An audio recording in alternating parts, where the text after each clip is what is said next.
Hello friends, welcome to the channel. இன்றைக்கி நம்ம சேனலில் என்ன பார்க்க போகிறோன்னு வந்து பார்த்தீங்கன்னா, பேல்பூரி எப்படி செய்கிறதுன்னு பார்க்கலாம். வாங்க வீடியோக்குள்ளே போகலாம்.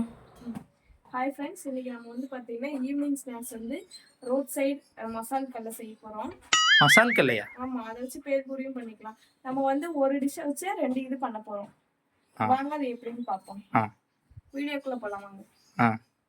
எங்கே வீடியோ எங்கே இருக்குது? உள்ளே போகிறதுக்கு சரி எடு டக்குன்னு.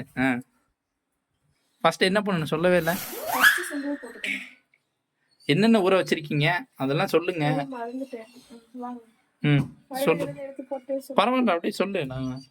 நான் வந்து பாத்தீங்கன்னா பச்சை பட்டாணி சுண்டல் ஊற வச்சிருக்கேன். இது கூட உருளைக்கிழங்கும் போட்டு வேக வைக்கணும். இப்போ பச்சை பட்டாணி சுண்டல் வந்து பாத்தீங்கன்னா நான் காலையிலேயே ஊற வச்சுட்டேன். ஒரு 5 மணி நேரமாவது ஊறணும், அப்பதான் நல்லா இருக்கும்.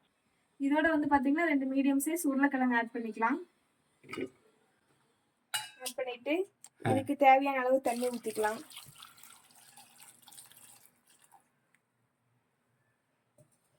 தேவையான அளவு தண்ணி ஊற்றிட்டு இதுக்கு தேவையான அளவு உப்பு போட்டுக்கலாம். நீங்கள் சால்ட் உப்பு கூட ஆட் பண்ணிக்கலாம், நான் கல் உப்பு ஆட் பண்ணிக்கிறேன். இது குக்கரில் போட்டு ஒரு 6லேருந்து 7 விசில் விட்டுக்கலாம். வச்சுக்கலாம். இதை அடிச்சுட்டு நம்ம தாளிச்சுட்டுலாம். எதுக்கு இவ்வளோ பெருசு வச்சிருக்கேன்னு நினைக்காதீங்க. இதுலேயே தாளிச்சுட்டு இதுலேயே கிரேவி வச்சிருவோம். அது ரெண்டையும் ஒரே இதில் முடிச்சுக்கலாம் அப்படிங்கிறதுக்காக பெரிய வடச்சட்டி எடுத்துருக்கேன். உள்ள தேவையான அளவு எண்ணெய் ஊற்றிக்கன்னு சொல்லலை. உள்ள வந்து ஆயில் ஊற்றிக்கிங்க. அது வதக்கிறதுக்கு அளவு வந்து ஊற்றிக்கிங்க. சரி, அது வந்து பார்த்தீங்கன்னா பட்டை கிராம்பு வந்து ஆட் பண்ணிக்கலாம். ஆட் பண்ணிட்டேன். அடுத்தது வந்து பார்த்தீங்கன்னா வெங்காயம். ஓ, கேமராமேன் மேலே தெரிக்குது. தள்ளி நின்று வீடியோ எடுங்க. போட்டாச்சு.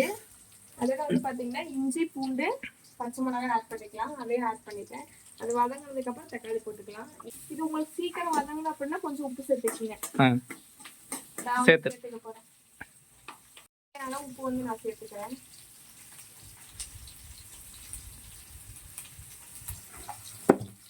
உப்பு சேர்த்துட்டு இதை நல்லா வதக்கிக்கலாம்.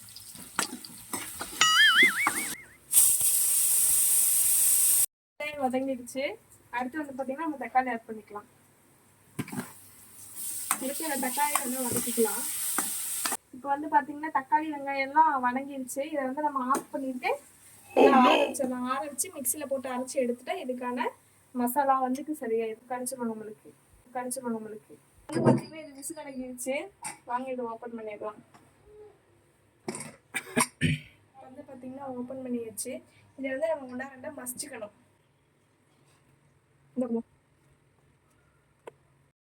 இப்போ இதை வந்து நம்ம மிக்சி ஜாரில் மாற்றி அரைச்சி எடுத்துக்கலாம். அரைச்சிட்டு வந்து பார்த்துக்கலாம். இப்போ வந்து பார்த்தீங்கன்னா இதை அரைச்சாச்சு. இதை வச்சு நம்ம ரெடி பண்ணிக்கலாம். ஒரு போட்டு வச்சு கொஞ்சம் எண்ணெய் ஊற்றிக்கலாம். எண்ணெய் காஞ்சிச்சு. இதை வந்து நம்ம இதை ஊற்றிக்கலாம்.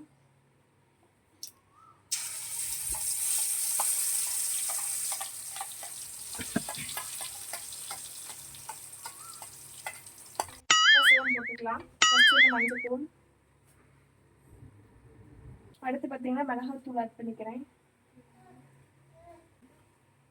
கொஞ்சம் மல்லித்தூள். அடுத்து வந்து பார்த்தீங்கன்னா கரம் மசால் கரம் மசாலா ஆட் பண்ணிக்கலாம். கரம் மசாலா கறி மசாலாவா? கரம் மசால். இது வந்து கறி மசாலா. இந்த 4 மசாலாஸும் ஆட் பண்ணி வச்சு இதை வந்து நம்ம கலந்து விட்டுடலாம். இதில் வந்து பச்சை வாசம் போகணும். அதுக்கப்புறம் இதில் எண்ணெய் வந்து திரிஞ்சு விட்டுறணும்.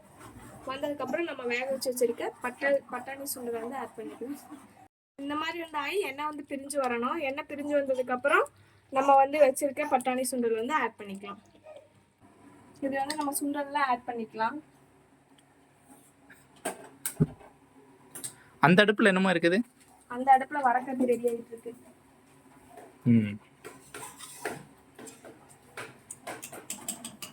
இப்போ வந்து பார்த்தீங்கன்னா நம்ம மசிச்சு வச்சிருக்கிறத ஆட் பண்ணிக்கலாம்.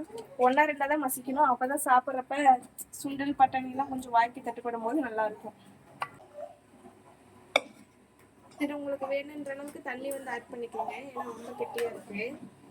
கொஞ்சம் நம்ம தண்ணி ஆட் பண்ணிட்டு உப்பு பார்த்துட்டு உப்பு போட்டுக்கலாம். ஏன்னா நீங்கள் ஆல்ரெடி வந்து இதில் வேக வைக்கிறதுக்கு உப்பு போட்டுருக்கீங்க. அதனால பார்த்துட்டு போட்டுக்கலாம்.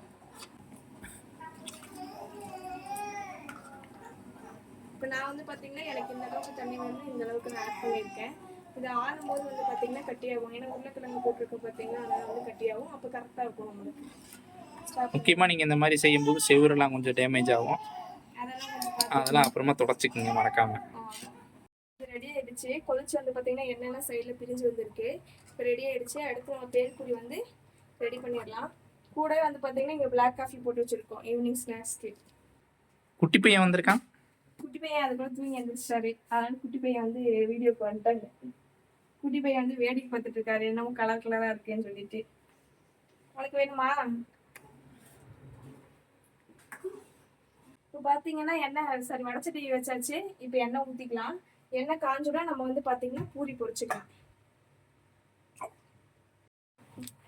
பானிபூரி செய்வாங்களே அந்த பூரி ரெடிமேடாக விற்கிறாங்க. அதை வந்து நாங்கள் வாங்கிட்டு வந்துட்டோம். இப்போ இது எண்ணெயில் போட்டு அடிச்சா ரெடி. எண்ணெயில் போட்டு எரிச்சா? எண்ணெயில் போட்டு எடுத்தா ரெடி. எடுத்தா ரெடி. வாய் கொஞ்சம் ட்ரோல் ஆகுது பாருங்க. கடையில் போகிற பூரி மாதிரியே வந்துருச்சு. ஒன்னொன்னா தான் போட்டு எடுக்கணுமா? இது ஒன்று மட்டும் இப்போ காமிக்கிறதுக்காக ஒன்று போட்டிருக்கேன். அடுத்து வந்து மொத்தமாக போட்டுக்கலாம். நம்ம போட்டதை எடுத்து இதில் போட்டுறேன். போடுங்க. மொத்தமாக போட்டுக்கிறேன். இப்போ வந்து பார்த்தீங்கன்னா பூரி ரெடி ஆகிடுச்சு, எடுத்துக்கலாம். ஒரு பூரி மட்டும் சாப்பிட்டு போயிடுச்சு. அது வேஸ்ட்டு தானா இல்லை உடச்சி போட்டுக்கலாம்? உடச்சி போட்டுக்கலாம். நம்ம சாப்பிட்றதுக்கு தானே நம்ம வந்து உடச்சி போட்டுக்கலாம்.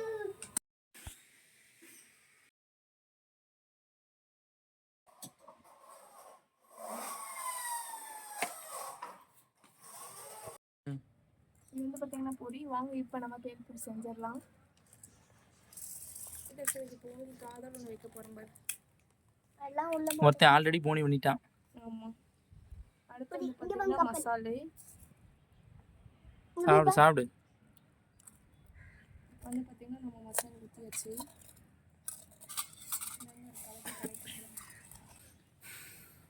சிந்திருச்சு. நீங்கள் இந்த மாதிரி சிந்திடாதீங்க.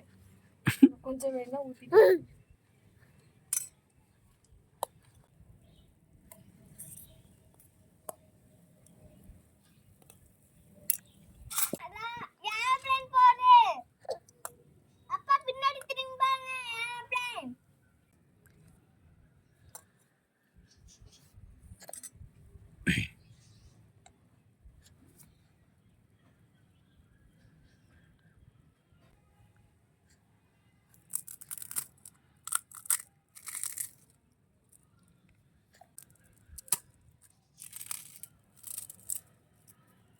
பேல்பூரி ரெடி.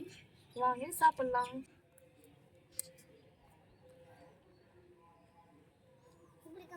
சூப்பராக இருக்குது.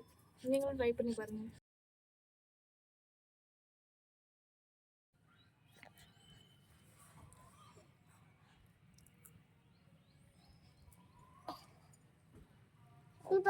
லைக் போடுங்க. இந்த பார்த்தீங்களா 2-in-1 ரெசிபின்னு சொல்லிட்டு இது வந்து பார்த்தீங்கன்னா ரோட் சைடு மசால் பூரி, அது வந்து பேல்பூரி. வாங்கி இப்போ மசால் பூரி எப்படி செய்யணும்னு பார்த்துடலாம். மசால் பூரி கொண்டு இல்லைங்க, வெறும் மசாலா வந்து பிளேட்டில் ஊற்றிக்கணும். வேணுங்கிற அளவு ஊற்றிட்டு பூரி எடுத்து ஒரு 4-5 பூரியை வந்து பார்த்திங்கன்னா உடச்சி விட்டுறணும்.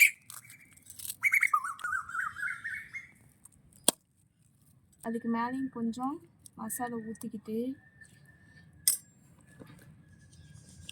ஆனியன் எடுத்து ஒரு தூவிட்டு இது போட்டால் இதான் மசால் பூரி ரெடி.